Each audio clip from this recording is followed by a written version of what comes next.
Bonjour Flora, merci beaucoup d'avoir accepté notre invitation pour pouvoir échanger avec les décideurs de la formation. Alors Flora, est-ce que je peux te demander pour commencer de te présenter? Ça marche, merci pour l'invitation, je suis ravie d'échanger avec toi. Donc, je m'appelle Flora, je suis CEO d'Ed Academy. Ed Academy, c'est une plateforme 100% en ligne qui forme au métier de la petite enfance. Et là, cette année, très prochainement, qui va former aussi au métier d'assistance aux personnes en situation de handicap et pour les personnes âgées. Donc Ed Academy, formation pour les services à la personne et plus largement, vous faites aussi partie d'un ensemble qui accompagne du coup ces métiers-là? Ouais, exactement. On est en fait une des startups du groupe EduCup qui a vraiment donc un groupe à impact avec une branche qui fait de la garde d'enfants à domicile, inspirée des travaux de Maria Montessori, mais je t'en reparlerai juste après. Et puis un organisme de formation. Donc à l'origine, on aidait au développement de l'entité pour la formation de l'ensemble des intervenants, donc 300 intervenants. Et maintenant, on s'ouvre à l'ensemble des intervenants du domaine des SAP. D'accord. Alors tu m'as parlé de la méthode Montessori. Alors qu'est-ce que c'est et comment ça s'applique chez vous? Et il faut savoir que actuellement, il y a aussi des courants qui développent la philosophie de Maria Montessori chez les personnes âgées, et notamment les personnes en situation type Alzheimer, par exemple. Et donc, nous, on propose toutes nos formations avec un aspect Maria Montessori. Et en fait, on fait du double diplôme. Et on a un partenaire exclusif avec l'Institut supérieur Maria Montessori en France. Un volet très soft skills. Du coup, Exactement. Et on travaille aussi beaucoup sur le développement personnel. Donc, on a aussi des formateurs pour le MBTI, donc sur la connaissance de l'autre. En interne, on croit beaucoup au fait de si on arrive à comprendre le fonctionnement d'un enfant, en fait, sa façon d'interagir, ses traits de caractère, ça permet aussi d'adapter son comportement en face. Et donc là, on le fait actuellement beaucoup avec les enfants et puis on va continuer sur les différentes tranches là. D'accord. Donc, des petites enfances, maintenant sur d'autres personnes, d'autres profils de personnes dépendantes qui ont besoin d'accompagnement. C'est un marché dont on parle beaucoup, qui propose pas mal d'opportunités d'emploi. Dans ce qu'on dit, tu confirmes un peu cette tendance? Oui, c'est un secteur qui est en tension, donc il y a besoin de recrutement. C'est aussi un secteur qui demande de plus en plus de personnes. On parle souvent du vieillissement de la population française, mais c'est une réalité. En 2050, il y aura 23 millions de ce qu'on considère personnes âgées, donc au-dessus de 70 ans, qui vont être aussi des personnes peut-être en état aussi un peu plus fragile et qu'on va devoir accompagner. Donc ça, c'est un point important, mais c'est aussi le cas pour la petite enfance. Par exemple, je vous donne juste le cas des assistantes maternelles. D'ici donc 2030, donc en vrai très rapidement, dans 6 ans, on a 300 000 assistantes maternelles qui partent à la retraite, jusqu'à ce qu'elles ont l'âge de la retraite. Ouais. Comment on les remplace quand aujourd'hui on a déjà des problèmes de pénurie d'accueil des enfants, que ce soit en crèche, chez une assistante maternelle ou de manière générale dans la garde d'enfants à domicile. Donc, c'est un vrai enjeu, c'est des métiers auxquels il faut former une nouvelle génération, il faut aussi donner envie d'exercer ce métier, et c'est aussi un petit peu notre rôle via la formation. D'accord. Donc c'est ça, c'est des métiers qui peinent à attirer. Quels sont les leviers sur lesquels on peut jouer? Ou peut-être que vous jouez déjà dessus en tant que membre de cette filière pour pouvoir attirer plus de personnes, donc leur diversité, des hommes, des femmes, des jeunes, des personnes plus âgées, la reconversion.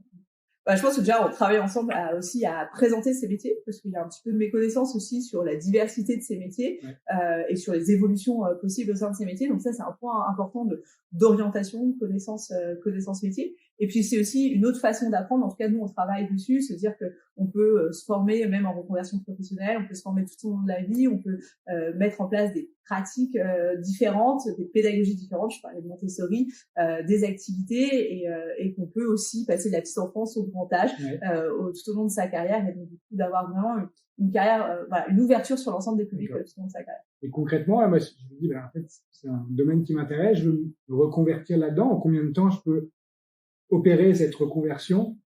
Alors nous, en fait, chez Ed Academy, on propose différentes solutions, soit de la formation continue, donc ça peut être des modules assez courts pour renforcer sa pratique, avoir de nouvelles connaissances, mettre en place des nouveaux ateliers. Et puis, ça peut être aussi des formations un petit peu plus longues. J'ai pas de diplôme, j'ai envie d'avoir le CAP petite enfance. Là, c'est une formation d'1 an. Sachant que nous, on fait que de la formation en apprentissage. Donc, c'est la formation, mais dans le concret, en étant au sein d'une entreprise et déjà accueilli au sein d'une structure. Un apprentissage, c'est-à-dire en alternance. Exactement. À la fois en entreprise et sur de la formation en centre. Alors vous, c'est une particularité, c'est que vous êtes de la formation à distance. Ouais, nous, on est 100% en ligne. Donc effectivement, on fait de la formation 100% à distance. Donc peu importe où vous habitez et peu importe voilà vos horaires un peu personnels, la formation elle s'adapte à la vie personnelle de chacun. Et en fait, pour avoir cet élément de pratique qui est quand même très important dans ces métiers, on propose des parcours qui sont en alternance. D'accord. Donc c'est accessible pour un grand nombre de personnes. C'est à son rythme. C'est ça que je retiens. Après, il y a un accompagnement pédagogique, des référents. Ouais, exactement. Donc en fait, c'est très bien. Je me forme derrière mon ordinateur, je suis 100% en ligne, mais je suis accompagnée. Donc bien sûr, il y a toutes les équipes des académies qui sont là pour aider les apprenants. On a aussi un système de mentorat. Donc, les personnes ont une session de mentorat toutes les 2 semaines. Donc une personne qui les accompagne tout au long de leur formation. Et il faut savoir que nous, on propose à la fois de la formation synchrone et asynchrone. Donc asynchrone, c'est 100% en ligne derrière une plateforme, sous forme de jeux, de quiz, de lecture, de vidéos, d'audio. Et puis, une partie synchrone, qui sont là des classes virtuelles avec des formateurs, des gens qui exercent le métier et qui vont aussi transmettre leur métier. Et on va pouvoir aussi répondre aux questions en direct. Mais vraiment, là, on est plus sur des cas pratiques. Et ça, c'est des classes qui sont virtuelles. Rendez-vous à 11h, classe virtuelle. Exactement. Je retrouve ma classe, je retrouve mon formateur, j'échange.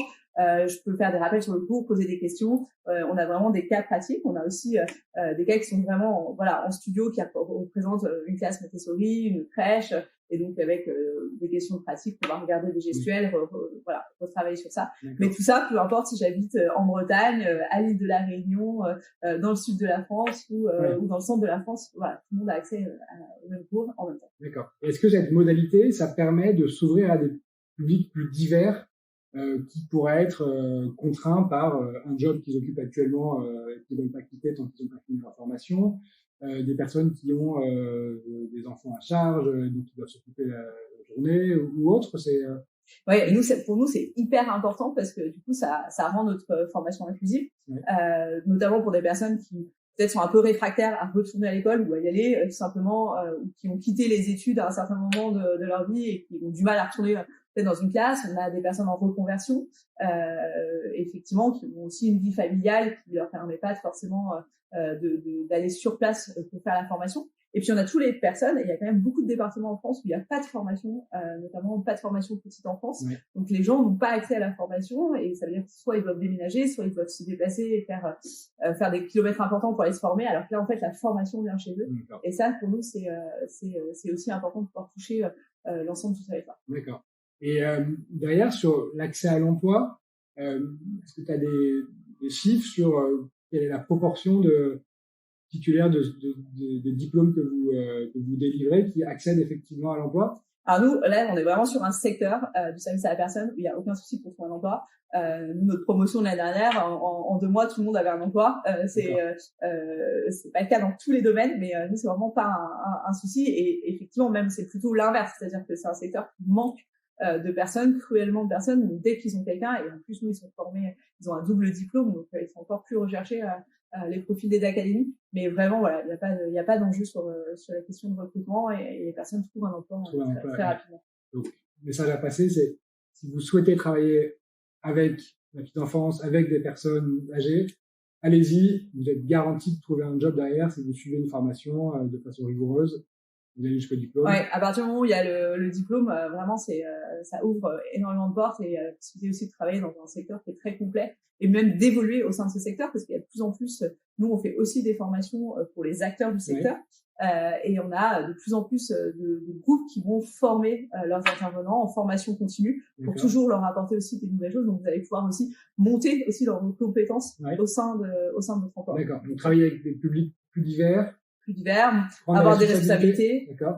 Et puis, on a même, nous, des formations aussi pour managers de proximité, pour des personnes qui souhaitent ensuite encadrer au bout d'un certain temps des équipes qui sont des équipes d'intervenants dans ce secteur. D'accord. Donc, ce sont des métiers aussi où il y a des fonctions d'encadrement qui sont ouvertes beaucoup par l'expérience, complétées par de la formation continue, par exemple. Oui, exactement. Bon. Merci beaucoup, Flora, pour ce témoignage. J'espère que ça va susciter des vocations. Ouais, il y a de belles perspectives, et puis en tout cas, n'hésitez pas à échanger avec nous, parce qu'effectivement, on vous encouragera, on vous orientera aussi sur la bonne voie pour ce secteur. Donc rendez-vous sur le site aideacademy.fr. Merci, Flora. Merci à toi.